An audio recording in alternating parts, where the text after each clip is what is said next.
답은 이미 정해져 있으니 너는 대답만 해라고 하는 답정너. 아닌데.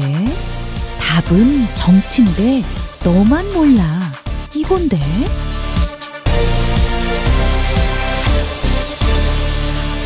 국민보좌관 김성회의 답정너.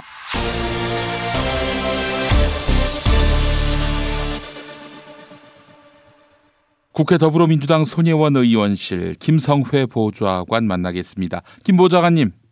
네, 안녕하세요. 네, 김 보좌관님은 BMW 몰고 다니신 적 있습니까? 예, 미국에서 있었다고 거짓말을 하고 싶네요. 미국에서도 비싼 차입니까? 그럼요. 미국에서도 비싼 차인데 이제 20대들이 월급 받아서 한 달에 리스 비용으로 70만 원씩 내면서 많이 타고 다니죠. 그렇군요. 작심하고 한번 몰고 다니시면 어떨까요? 근데 우리나라는 정서상 공무원이 외제차 타는 건 아직 잘 허용이 안 돼서 사실은 이미 20%가 넘어가서 외제차를 타냐 마느냐로 논쟁을 하고 싶은 생각은 저는 없는데 여하튼 아직 분위기는 그렇습니다. 돈도 없고요. 네, 알겠습니다. BMW 얘기를 오늘 준비하셨다고요?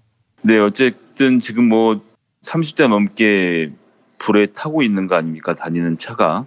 그런데 BMW의 5 시리즈의 디젤 차가 우리나라에서만 생산되는 게 아닌데 우리나라 차량에만 불이 나고 있는 걸로 봐서는 우리나라에 수입해오는 과정에서 뭔가 꼼수가 있거나 문제가 있었다는 생각이 들고 이것이 전 세계적으로 생기는 문제가 아니라는 점도 특이하지만 어쨌든 30대가 문제가 생기도록 별다른 해결책이 안 나오고 있다는 점도 심각한 문제 아니겠습니까? 그래서 이제 자동차 문제는 자동차 전문가들께서 또 설명을 해주실 거니까 그건 제 전문 영역은 아니고 자유한국당의 박순자 국토교통위원장이 징벌적 손해배상 제도를 거론했다는 점이 굉장히 눈에 띄었습니다. 그래서 오랜만에 자유한국당 의원 문제로 말씀을 좀 드리는데 좋은 의미인 건데 사실 징벌적 손해배상이라고 하면 현행 제조물 책임법에서는 제조자가 손해 3배까지만 배상하도록 정하고 있기 때문에 우리나라는 이제 징벌적 손해배상이 없거든요. 이런 법안을 내자는 이야기는 계속 있어 왔던 것입니다. 사실 결함 때문에 사람이 생명을 잃는 일도 많고 결함이 있는 것을 알면서도 기업이 경제적인 이유 때문에 의도적으로 이제 고치지 않고 피하는 경우들이 있었기 때문에 징벌적 손해배상을 도입하자는 이야기가 있었는데 여기에 여태까지 이제 반대를 했던 것이 바로 자유한국당이거든요. 입장을 바꿔서 이렇게 이야기를 하는 것이 좀 신기하다는 말씀 먼저 드리겠고요. 우선 징벌적 손해배상에 대해서 조금 설명을 좀 드리고 싶은데요. 징벌적 손해배상의 첫 번째 우리가 알아야 되는 것은 위험 편익 분석이라는 겁니다. 이게 뭐냐 하면 이제 영어로는 리스크 베네핏 애널리시스라고 하는데 어떤 일이 있을 때 그 위험을 감수함으로써 어떤 정도의 비용이 드는지 위험 편익이라고 하면 보험 전문가들이 쓰는 건데 1970년대 미국 포드 자동차에서 똑같은 일이 있었습니다. 핀토라는 차를 생산을 했는데 연료통이 폭발하는 결함이 나왔어요. 그런데 포드가 이 결함을 고치려고 생각해 보니까 대당 $11의 비용이 들어간다고 나온 거예요. 차량이 다 폭발하는 건 아니니까 확률을 따져보니까 180명 정도의 인명피해를 줄일 수 있다는 결론을 얻었습니다. 그래서 포드가 이 숫자에 근거해서 위험 편익 분석을 해보니까 결함을 고치면 대당 $11지만 차를 워낙 많이 팔아먹은 거라 1억 3,700만 달러의 비용이 발생한다라는 판단을 했고요. 우리나라에서 하나로 따지면 한 1,300억 정도가 드는 거죠. 반면에 180명의 사망사고 배상 비용으로 들어갈 돈은 5천만 달러. 우리나라 돈으로 한 500억 정도 되는 거죠. 즉 180명이 죽는 것을 묵과하면 5천만 달러만 쓰면 되는데 자기들의 결함을 인정하고 리콜을 하면 1억 3천만 달러가 들어간다. 한 3배 정도 비용이 더 드는 거 아닙니까? 그래서 포드가 이때 경영진이 회의를 통해서 비용적인 측면을 고려해서 위험 편익 분석 결과 핀토를 리콜하지 않았습니다. 그리고 이 사실을 감춘 거죠. 그래서 그 뒤로도 계속 사람이 죽은 거죠. 이 과정에서 재판을 벌였습니다. 근데 미국은 징벌적 손해배상이 있거든요. 그래서 배상금 외에도 1억 2,500만 달러, 한화로 1,300억 원 이상에 달하는 그 징벌적 배상을 그림쇼 가족에게 지급하도록 한 겁니다. 그럼 한 가족에게 이렇게 많은 돈이 돌아가는 것이 맞느냐라고 하실 수 있겠지만 중요한 것은 회사가 5천만 불로 사람 목숨값으로 들려고 했다가 결국은 리콜을 다 하게 됐고 리콜 외에도 1억 2천만 달러에 가까운 배상금을 물게 돼서 결국은 돈을 아끼려는 계획을 실패했던 것이 한 측면이 있고요. 게다가 이게 1978년이기 때문에 포드라는 기업이 한 가족에게 1,300억 원의 돈을 물어준 것에 대해서 얼마나 회사가 타격을 입었겠습니까? 이것을 본 다른 기업들이 어떻게 생각을 했겠습니까? 나도 저 꼴을 보지 않으려면 뭔가 잘못을 하면 리콜을 해야겠구나라는 생각을 당연히 하지 않았겠습니까? 그런 것이 하나 있고 또 중요한 것은 이렇게 징벌적 손해배상이 가능하다라는 것을 변호사들이 알면 지금 당장 이 손해배상 청구액이 2억이라고 하더라도 징벌적 손해배상으로 우리가 1,000억을 받아낼 수 있는 사고라고 생각하면 변호사가 붙어서 자기 돈 100억을 써서 이 사건을 뒤지는 겁니다. 이 핀토 건도 관련돼서는 변호사가 사설 탐정을 고용해서 이 회사에서 나오는 쓰레기 더미를 다 뒤졌어요. 그래서 그 안에서 중형이 버렸던 메모를 찾아내면서 이 사건이 불거진 것이거든요. 예. 즉 징벌적 손해배상으로 인해서 벌어들일 돈을 계산한 변호사가 자기 비용을 더 들여서 조사를 하는 과정에서 이런 결함을 찾아냈다는 것. 근데 우리나라는 지금 차량이 30대가 타고 있는데 그냥 리콜하겠다, 수리하겠다 이렇게 하고 좀 넘어가고 있는 거 아닙니까? BMW가 이것과 똑같은 사고를 미국에서 일으켰으면요.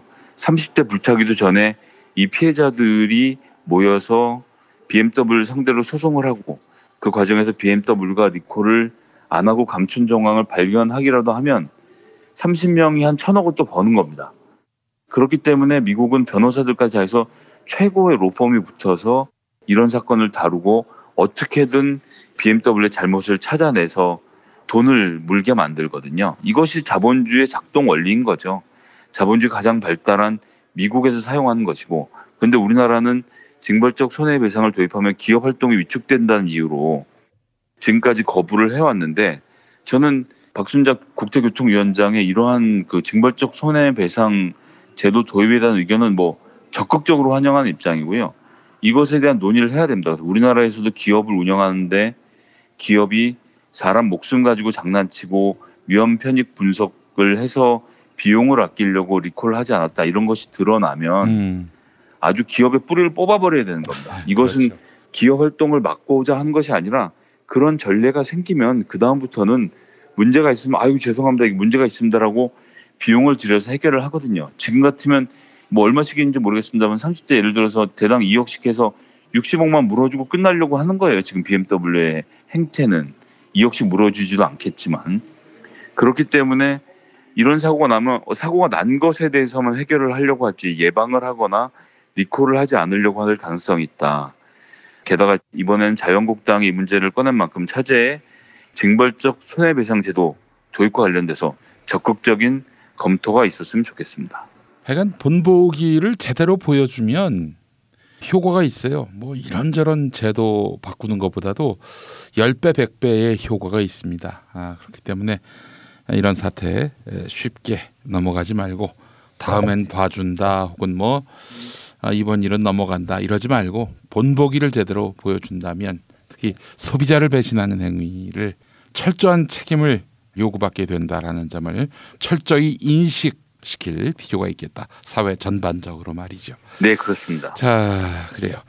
초대 자영업 비서관 이분 보니까 말이죠. 얼마 전에 저희 김용민 브리핑하고 인터뷰했던 분입니다. 자영업자 단체 대표신데 이분이 비서관으로 들어가게 됐군요. 인태연 비서관. 네, 한국 중소상공인 청년협회의 회장을 맡고 있죠. 예. 그래서 이불 장사하고 그릇 장사를 현장에서 30년간 해오셨던 분이고요. 안 해본 장사가 없다고 하시더라고요. 네, 그렇습니다. 예, 자영업자로서 이제 잔뼈가 굵으신 분이고 그 여러 가지 어려움을 많이 본인이 직접 겪으셨고 지금 또 한국 중소상인 총연합회에서 회장을 맡고 있기 때문에 이런 과정에서 전 의견이 잘 모일 거라고 보고요.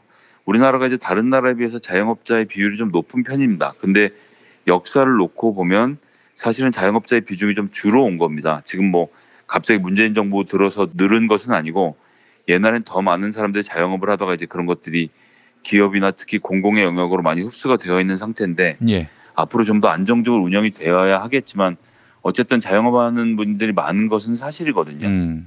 그럼 정부가 할 수 있는 일이 무엇인지를 찾는 것도 당연한 것이고 사실 공무원들은 어떻게 됐건 간에 대통령의 관심사항에 가장 많은 관심을 가지게 되는데 그런 점에서 이제 자영업 비서관을 신설한 것은 뭐 문 대통령의 아주 신의 한 수라고 보고요. 거기에 어떤 정치적인 색깔을 가진 사람이라기보다는 자영업 문제에 대해서 본인이 가장 직접적으로 잘 알고 있는 당사자를 영입했다는 것은 전 큰 의미가 있다고 봅니다. 지금 자영업의 위기가 유통산업 전반에 걸쳐 있는 구조적인 문제이고 또 대기업과 중소기업 간에 생기고 있는 불균형의 문제이기 때문에 이런 문제들을 바로 잡으려면 사실은 정부 차원에서 청와대에서 큰 시장에서 좀 조율을 해야 되거든요. 큰 틀에서. 예. 그런 점으로 놓고 봤을 때 인태현 비서관의 현장의 경험과 청와대 국정 관리 능력이 함께 만나면 저는 뭐 아주 좋은 결과가 나올 것이라고 생각하고요. 당장 뭐 첫술에 배부르진 않겠지만 자영업 비서관이라는 제도를 둬서 이 문제를 해결하려고 하는 문재인 대통령의 의지 아주 높이 산다는 말씀 꼭 드리고 싶었습니다. 예, 인태현 비서관 하실 일이 많습니다. 무엇보다도 자영업자의 고충과 애환을 가장 잘 아는 분이기 때문에 이것이 청와대 이른바 권부에 제대로 전달되기를 바라는 마음 가져보고요. 자, 하나 더 짚어볼까요? 민주평화당 새 대표로 정동영 의원이 선출됐습니다. 네, 올드보이의 기한이다 뭐다 말은 많지만 어쨌거나 민주평화당 대표가 되셨고요. 축하드리고요. 우리 당하고 잘 이야기가 통할 것으로 생각은 되는데 여튼 민주평화당의 뭐 지지율 자체가 그렇게 높진 않아서 현역 의원들은 많이 있지만 얼마나 파장을 미칠지 좀 지켜봐야 되겠고요. 이제 재밌는 것은 어제 문재인 대통령하고 직접 통화를 했죠. 그래서 협치에 대한 이야기가 나왔습니다. 예. 그래서 이제 문재인 대통령이 구상하고 있는 협치가 어떤 그림인지를 일부분 좀 볼 수 있었기 때문에 소개를 드리려고 하는데요. 그 문재인 대통령이 선거 제도 개혁은 시뮬레이션을 해보면 자유한국당도 손해볼 일이 없다면서 연동형 비례대표제에 대한 이야기를 나눈 것 같습니다. 그리고 문재인 대통령이 이것에 대해서 의지를 가지고 협치를 하는 과정에서 연동형 비례대표제를 중심으로 문제를 풀어가겠다라는 의지를 보인 것이죠. 연동형 비례대표제는 뭐 간단하게 말씀드리면 권역별로 묶어서 그 권역 안에서 비례대표의 순번을 주고 투표는 51% 받은 사람이 무조건 이기는 선거로 되어 있는데 나머지 49%의 의사를 반영하기 위해서 그 지역 내에서 투표율대로 비례대표를 나눠 가지는 제도가 되는 거죠. 예를 들어서 지난번 선거까지 경남이라고 하면 민주당이 각 지역에서 1대1 선거에서는 지지만 정당 지지율이 40%로 가면 연동형 비례대표에서 그 모자란 부분들을 채워서 경남 지역 40%의 민주당 지지 여론을 떠안을 수 있도록 그렇게 구조를 짜는 것인데요. 예. 얼마 전까지는 자유한국당이 격렬하게 반대를 했지만 이번 지방선거를 마치고 나서 자유한국당에 엄청난 공포가 생긴 상태라고 봐야 하지 않겠습니까?